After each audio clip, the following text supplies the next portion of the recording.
Tokens for sale, right over there.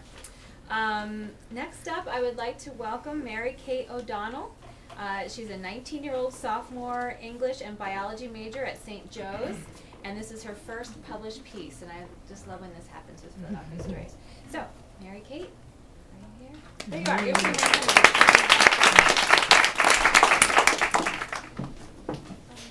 Hi, I'm reading my flash fiction story, Goodbye Apollo. And my fiction workshop professor is here, Professor Starnes. And I just want to thank him because I definitely wouldn't have sent this anywhere except that he really encouraged me, so thanks. Goodbye Apollo. I went to the beach in a blindfold today because once you asked me to. I wore the scarf you chose for me by touch, the one I wore often. The same one I told you I loved and never mentioned the garish pattern made me cringe. Tied around my eyes, I could not see the pattern any more than you could when you chose it. It was a fitting penance. After writing nearly 40 pages this morning, I needed to go out and get some air. No one opposed me. I could not stay in the house a moment longer. The glaring hole in the line of books on the shelves marked the former resting place of your Braille poetry. The furniture was rearranged. The pages of my manuscript stretched across the floor from my desk to the living room. Guiltily, I turned to neaten the house. But then I remembered it wasn't necessary anymore. I was free. I was so selfishly free. No one would slip on the pages. There was no dog to wrinkle them. The stereo remote sat on the kitchen table. No one would complain. I could safely leave a dirty carving knife from dinner last night in the sink. Every object oppressed me.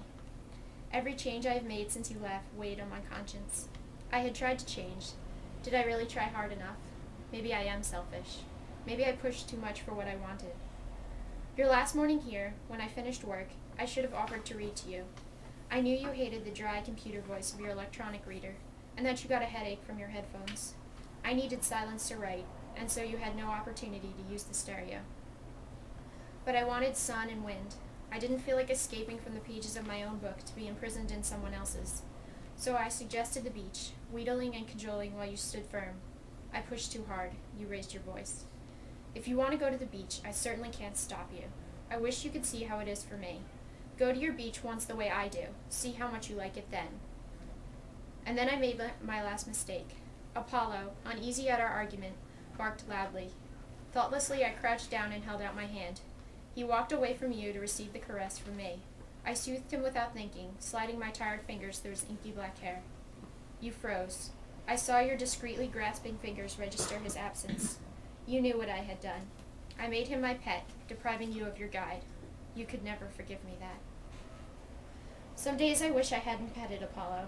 I wonder how it would have been. Some evenings I fall asleep wishing I had conceded more, wishing I had tried harder to change. But some mornings I wake up feeling liberated. When I stepped outside the car, the heat baked me in a moment. Barefoot, I shuffled awkwardly to the cooler surface of the steps.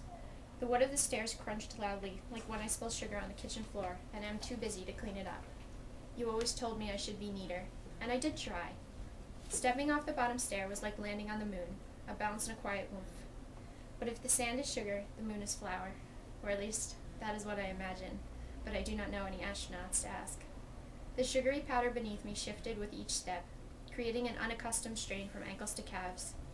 Coming around the dunes, the wind hit me like a punch, abrading my face with tiny stinging missiles. I kept walking, and after the first attacks, the wind became docile and refreshing. I heard a throaty chuckle, which became a series of staccato shrieks as the gulls swooped in. I smiled up at the hungry gathering that wheeled in the air above me. Each pass of a seagull intercepted the sunlight on my face, a shadowy caress. Further down the beach, I caught the hiss and lap of liquid fire. The damp chill came seeping up from the sand between my toes.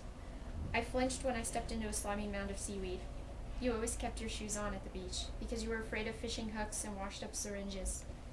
Peeling it from my toes, I cast it aside like a discarded streamer, and approached the water's edge. The sand changed to pebbles beneath my feet. My heel was pricked by a sharp edge, but it was not the cast-off of some junkie. It was a shell. Groping in the sand, I picked up clam castanets, which I clacked together while improvising a flamenco dance. No one was there to laugh at me. The empty shells withstood the abuse for a few minutes, and then the last filaments were torn asunder. I held two halves in my hands, and they stank of salt and decay. Then a roar. A hissing, angry snake of water boiled around my legs and numbed them instantly. I felt it shove past me impatiently, charging up the beach, and then return to flirt with my feet, trying to lure me into the ocean. Standing there, I remembered the poem you loved, which was too long. I have heard the mermaids singing each to each. I do not think they will sing to me. They did not sing to me either, though I stayed all day, blind and alone. I have a confession to make. The sunset was not the same when it was merely waning warmth on my skin, and I did not love it as I usually do. But I did not hate it either.